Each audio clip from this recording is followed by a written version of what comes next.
நீதிமொழிகள் 22, 26 மற்றும் 27. ரைட். கையடித்து உடன்பட்டு கடனுக்காக பிணைப்படுகிறவர்களில் ஒருவனாகாதே. ஆங்கில வார்த்தை தெளிவா இருக்குது. Don't agree to guarantee another persons டெப்ட். நீ கடன் வாங்கல, இன்னொருத்த கடன் வாங்கி இருக்கிறான், அவன் வாங்கின கடனுக்காக நீ பிணை ஆகாதே, ஜாமீன் போடாதே அப்படின்னு அந்த வசனம் சொல்லுது. சரி, தெரியாதனமா போட்டுட்ட, ஜாமீன் போட்டதுனால என்ன பிரச்சனையை நீ சந்திப்ப அப்படின்னு 27வது வசனம் சொல்லுது. செலுத்த உனக்கு ஒன்றுமில்லாது இருந்தால், உன்னால செலுத்த முடியல, நீ அந்த கடனை வாங்கல, எவனோ ஒருத்த வாங்கி இருக்கிறான், அவனால செலுத்த முடியல, நீ ஜாமீன் போட்டதுனால நீ தான் செலுத்தி ஆகணும்.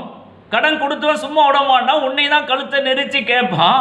அப்ப உன்னாலையும் கொடுக்க முடியலனா, செலுத்த உனக்கும் ஒன்றுமில்லாது இருந்தால் கடன் கொடுத்து என்ன பண்ணுவான், நீ படுத்திருக்கும் படுக்கையையும் அவன் எடுத்துக்கொள்ள வேண்டியதாகுமே அப்படின்னு அந்த வசனம் சொல்லுதுங்க.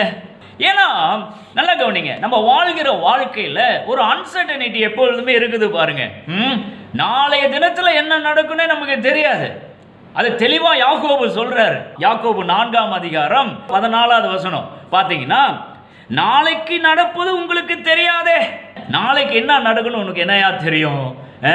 நீ பாட்டுக்கும் அவன் எனக்கு தெரிஞ்சவன், இவன் எனக்கு தெரிஞ்சவன், என்னுடைய மாமன் மச்சன் அப்படின்னு சொல்லிட்டு நீ பாட்டு ஜாமீன் கையெழுத்து போட்டுட்ட, திடீர்னு அவன் செத்து போயிட்டானா, அவன் வாங்கின கடனை நீ தானே திருப்பி செலுத்தணும், நாளைக்கு என்ன நடக்கணும் உனக்கு தெரியாதாயா அப்படின்னு இந்த வேதம் போதிக்குது பாருங்க.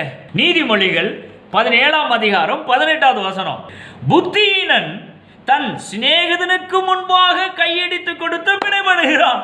இன்னைக்கு ஃப்ரெண்ட்ஷிப்பா இருக்கலாம், நாளைக்கு என்ன எப்படி இருப்பான்னு சொல்ல முடியாது இல்லையா? யாக்கோபு 4ஆம் அதிகாரத்தில் வாட்சி காண்பித்தேன் அல்லவா, நாளை நடப்பதை நீ அறியாயே. உண்ட சிநேகிதன் நினைச்சிட்டு நீ ஜாமீன் போட்டேனா நீ ஒரு புத்தியீனன். நீதிமொழிகள் 11:15 வாட்சி பார்த்தீங்கன்னா, அந்நியனுக்காக பிணைப்படுகிறவன் வெகு பாடுபடுவான். அந்நியனுக்காக முன்ன பின்ன தெரியாது, பார்த்ததில்ல, ஒருவேளை ஒரு 2 நாள் பார்த்துருப்பீங்க. சார் அன்னைக்கு வழியில பார்த்தேன் சார் உங்களை, சார் எனக்கு ஒரு சின்ன ஹெல்ப் சார், பேங்க்ல ஒரு லோன் தர மாட்டேங்கிறான் சார், ஒரு ஜாமீன் கேட்குறாங்க, ஒரு சின்ன கையெழுத்து போடுங்க சார், போதும் சார் நான் எப்படியே கடன் வாங்கிடுறேன், அதுக்கு நான் நிச்சயம் கட்டிடுவேன், என்ன நம்புங்க சார் அப்படின்னு சொன்னானா ஜாமீன் போடாதையா அப்படின்னு வசனம் சொல்லுது.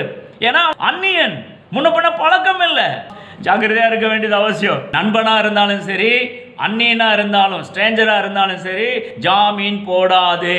ஏன் சார் போடக்கூடாது? நாளை நடப்பதை நீ அறியாயே.